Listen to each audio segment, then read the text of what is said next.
ఎప్పుడు Maggi noodles కాకుండా ఈసారి నిసన్ నూడిల్స్ అయితే ట్రై చేద్దాం అనుకోని ఇందులో hot and spicy Korean chicken noodles అయితే తెచ్చుకున్నాను.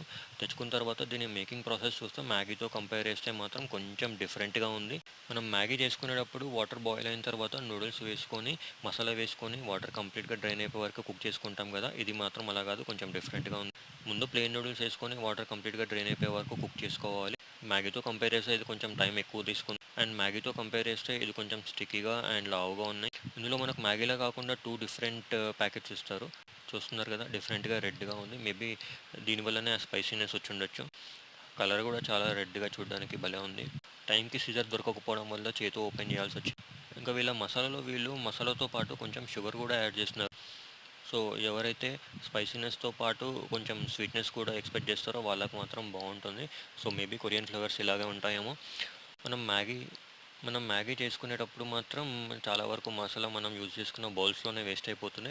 కానీ ఇక్కడ చూస్తున్నారు కదా! మసాలా మాత్రం జీరో వేస్టేజ్ అసలు. బట్ మ్యాగీ మసాలా మాత్రం మన ఇండియన్ టేస్ట్ బడ్స్‌కి పర్ఫెక్ట్‌గా మ్యాచ్ అవుతుంది. ఇది మాత్రం కొంచెం స్పైసీనెస్‌తో పాటు స్వీట్‌నెస్ కూడా ఉంది. సో, మీరు కంప్లీట్ స్పైసీనెస్ ఇష్టపడతారా? లేదంటే కొంచెం స్వీట్‌నెస్ కూడా ఇష్టపడతారా అనేది కామెంట్‌లో చెప్పండి.